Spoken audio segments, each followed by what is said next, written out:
Hello everyone, आपका एक बार फिर से वेलकम करते हैं आज के हमारे इस नए वीडियो पे। तो आज इस वीडियो के अंदर मैं आपके साथ डिस्कस करने वाला हूं quant large and mid cap fund diet growth के बारे में। इसमें मैं आपसे डिस्कस करूंगा ये जो म्यूचुअल फंड है इसने पिछले 1 साल, 3 साल, 5 साल या फिर एनुअल रिटर्न क्या दिया है, आज के डेट में इसका एक एनएबी का प्राइस क्या है, ये कितने स्टार रेटिंग म्यूचुअल फंड है, इसमें आप मिनिमम एसआईपी अमाउंट क्या लगा सकते हैं और इसका फंड साइज क्या है। साथ ही साथ मैं आपसे डिस्कस करूंगा इसके अंदर कौन कौन सा स्टॉक लिस्टेड है और अगर आप इस म्यूचुअल फंड के अंदर कुछ पैसा जमा किए होते तो पिछले 1 साल, 3 साल, 5 साल के अंदर आपको क्या रिटर्न देखने को मिलता। और लास्ट में मैं आपसे डिस्कस करूंगा कि क्या हमें quant large and mid cap fund diet growth के अंदर इन्वेस्टमेंट करना चाहिए या फिर नहीं करना चाहिए। अगर आपने ऑलरेडी इन्वेस्ट किया है तो आगे आप अपना एसआईपी और लमसम के साथ क्या करेंगे। Quant large and mid cap fund diet growth ये एक इक्विटी म्यूचुअल फंड है जो कि large and mid cap category के अंदर आता है और ये काफी हाई रिस्क म्यूचुअल फंड है। इसने जो पिछले 1 साल में रिटर्न दिया है वो 31.87% का रिटर्न है।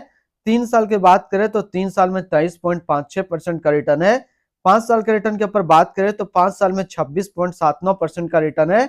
और अगर एनुअल रिटर्न की बात करें तो इनका एनुअल रिटर्न है 20.10% का। ध्यान देंगे, अभी जो भी रिटर्न मैंने आपके साथ यहाँ पे डिस्कस किया ये इनका वन टाइम यानी कि लमसम का रिटर्न है। अगर आप एक बार में कुछ पैसा इन्वेस्ट करते तो आपको ये रिटर्न देखने को मिलता। अगर आप एसआईपी के थ्रू इन्वेस्टमेंट करेंगे तो रिटर्न आपको कुछ और मिल सकता है। क्या मिल सकता है ये चीज मैं इसी वीडियो के अंदर आपके साथ डिस्कस करूंगा। अगर आप इस तरीके का म्यूचुअल फंड रिव्यू देखना पसंद करते हैं तो एक हमारा मेन चैनल है जो कि अभी आपको स्क्रीन पे दिख रहा होगा, तो एक बार जरूर आप इस चैनल को विजिट कीजिएगा। इसमें मैंने काफी अच्छे अच्छे mutual fund review video upload करके रखा हूं। एनएबी के ऊपर बात करें तो आज के रेट में इसका एक एनएबी का प्राइस है 128 रुपया 54 पैसा। रेटिंग की बात करें तो ये 5 स्टार रेटिंग म्यूचुअल फंड है। इसमें आप मिनिमम एसआईपी अमाउंट 1000 रुपया लगा सकते हैं और इसका फंड साइज है 3827 करोड़ का। यानी कि अभी तक quant large and mid cap fund के अंदर जो टोटल पैसा लगा हुआ है वो टोटल 3827 करोड़ रुपया लगा हुआ है। अब रिटर्न कैलकुलेटर के ऊपर बात करते हैं कि अगर आप इस म्यूचुअल फंड के अंदर कुछ पैसा जमा करते तो फिर आपको क्या रिटर्न देखने को मिलता। इससे पहले अगर आपने अभी तक आप स्टॉक पे अपना अकाउंट ओपन नहीं किया और करना चाह रहे हैं तो इस वीडियो के डिस्क्रिप्शन में मैंने अपना डीमेट अकाउंट का रेफरल लिंक दिया है। अगर आप मेरा रेफरल लिंक से अपना अकाउंट ओपन करते हैं तो फिर आपको अकाउंट ओपनिंग या अकाउंट मेंटेनेंस का कोई भी चार्ज आपको नहीं देना होगा। अगर आप इस म्यूचुअल फंड के अंदर 5000 रुपया पर मंथ जमा करते तो 1 साल में आपका पैसा जमा होता 60,000, आपको मिलता 75,378 रुपया। यानी कि 1 साल में एसआईपी के थ्रू करीब आपको 25% का रिटर्न देखने को मिलता। 3 साल की बात करें तो 3 साल में आपका पैसा जमा होता 1,80,000, आपको मिलता 2,76,319 रुपया। यानी कि 3 साल में एसआईपी के थ्रू आपको 53% का रिटर्न देखने को मिलता। और 5 साल की बात करें तो 5 साल में आपका पैसा जमा होता 3 लाख, आपको मिलता 6,26,057 रुपया। यानी कि 5 साल में एसआईपी के थ्रू करीब आपको 108% का रिटर्न देखने को मिलता। अब अगर बात करें कि इस म्यूचुअल फंड के अंदर अगर आप एक बार में 1 लाख रुपया का लमसम करते तो 1 साल में आपका 1 लाख रुपया 1,31,870 रुपया होता। 3 साल में आपका 1 लाख रुपया 1,88,640 रुपया होता। और 5 साल में आपका 1 लाख रुपया 3,27,661 रुपया होता। होल्डिंग की अगर बात करें तो इसके अंदर जो टोटल स्टॉक लिस्टेड है वो टोटल 30 स्टॉक लिस्टेड है। अगर हम इसमें टॉप 10 और उसके सेक्टर वाइज डिस्कस करें तो पहला नाम आता है रिलायंस इंडस्ट्रियल लिमिटेड एनर्जी क्षेत्र, ITC limited consumer steps, Aurobindo pharma limited health care, Larsen and टर्बो limited construction, Samvardhana Motherson international limited automobile, Lloyds metals and energy limited metal and mining, container corporation of India limited service, IRB infrastructure developers limited construction, life insurance corporation of India insurance and Adani power limited energy के क्षेत्र में है। अगर इनकी holding analysis की बात करें तो इक्विटी पे 96.8%, डेप्ट पे 4.5 और कैश पे 1.4%।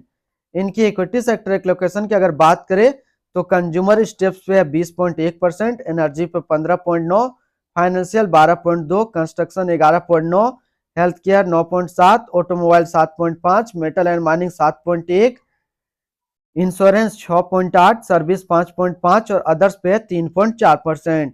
यानी कि अगर आप quant large and mid cap fund के अंदर अपना इन्वेस्टमेंट करेंगे तो आपका पैसा इन सारी कैटेगरी पे डिस्ट्रीब्यूट होकर के लगेगा। इनकी एडवांस रेशियो की अगर बात करें तो इसका प्राइस टू अर्निंग रेशियो 33.19 और पीवी रेशियो 3.93। अगर आप इस म्यूचुअल फंड के अंदर अपना इन्वेस्टमेंट करना चाह रहे हैं तो फर्स्ट टाइम मिनिमम लमसम आपको 5,000 रुपया का करना होगा, और अगर आप सेकंड टाइम भी लमसम करना चाहें तो सेकंड टाइम आप 1,000 का लमसम कर सकते हैं। अगर आप इसके अंदर एसआईपी के थ्रू इन्वेस्टमेंट करना चाहते हैं तो 1,000 से आप अपना एसआईपी स्टार्ट कर सकते हैं। इनकी रिटर्न एंड रैंकिंग के ऊपर बात करते हैं, और सबसे पहले बात करते हैं quant large and mid cap fund का फंड रिटर्न, जो कि 1 साल में 31.9, 3 साल में 23.6, 5 साल में 26.8 और एनुअल है 20.1 का। वहीं पे इस कैटेगरी का जो एवरेज रिटर्न होता है यानी कि equity large and mid cap mutual fund का 1 साल में 31.7, 3 साल में 18.8, 5 साल में 21.2 का है। तो यहाँ से देखेंगे ये म्यूचुअल फंड 1 साल, 3 साल या फिर 5 साल हमेशा अपना कैटेगरी एवरेज से ज्यादा रिटर्न निकाल करके दिया है।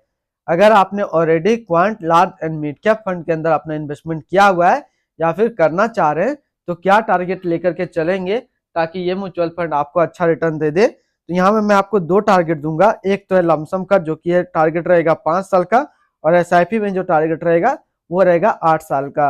लमसम में टारगेट 5 साल और एसआईपी में 8 साल। अगर आप इतना टाइम तक कंटिन्यू इस म्यूचुअल फंड के अंदर अपना इन्वेस्टमेंट को रखते हैं तो ये म्यूचुअल फंड आपको काफी अच्छा रिटर्न दे देगा। आपको किसी और म्यूचुअल फंड में इन्वेस्ट करने की जरूरत नहीं पड़ेगी। इनका एक्सपेंस रेशियो के ऊपर बात करें तो इनका एक्सपेंस रेशियो 0.61% का। एग्जिट लॉट की बात करते हैं, अगर आप इन्वेस्ट किया हुआ पैसा 15 दिनों के अंदर निकालते हैं तो फिर आपको 1% का एग्जिट लॉट देना होगा। और स्टम्प ड्यूटी की बात करें तो स्टम्प ड्यूटी है 0.005%। टैक्स इंप्लानेशन की बात करते हैं, अगर आप इन्वेस्ट किया हुआ पैसा 1 साल के अंदर निकालते हैं तो जो भी आपका रिटर्न होगा उस पर आपको 20% का टैक्स पेमेंट करना पड़ेगा। और अगर आप 1 साल के बाद इससे अपना पैसा निकालते हैं और 1 साल में अगर 1,25,000 का रिटर्न बनता है तो फिर आपको 12.5% का टैक्स पेमेंट करना होगा। यानी कि शॉर्ट टर्म कैपिटल गेन पे आपको 20% टैक्स देना है और लॉन्ग टर्म कैपिटल गेन पे आपको 12.5% का टैक्स पेमेंट करना है। इनकी fund house and investment objects की अगर बात करें तो quant mutual fund total assist पे इंडिया पे नंबर 34 पे रैंक करता है। इसका टोटल असिस्ट अंडर मैनेजमेंट है 90,625 करोड़ का। Quant large and mid cap fund diet growth, ये एक इक्विटी म्यूचुअल फंड है जो कि लॉन्च किया गया क्वांट म्यूचुअल फंड की तरफ से। संजीव शर्मा अभी इस फंड का करंट फंड मैनेजर है। इस फंड का करेंटली असिस्ट अंडर मैनेजमेंट है 90,626 करोड़ का और लेटेस्ट में भी 128.54 रुपया। Quant large and mid cap fund diet growth, ये एक काफी हाई रिस्क म्यूचुअल फंड है। इसमें मिनिमम एसआईपी अमाउंट 1,000 रुपये का सेट किया गया है और मिनिमम लमसम 5,000 रुपये का सेट किया गया है। अगर आप इन्वेस्ट किया हुआ पैसा 15 दिनों के अंदर निकालते हैं तो फिर आपको 1% का एग्जिट लॉट देना होगा। और इसके फंड बेंचमार्क की अगर बात करें तो इसका फंड बेंचमार्क है Nifty large mid cap 250 total return index. तो आज इस वीडियो के अंदर मैंने आपके साथ डिस्कस किया quant large and mid cap fund के बारे में। फिर मिलते हैं हम लोग नेक्स्ट को इस तरीके का वीडियो की अच्छी जानकारी को लेकर के।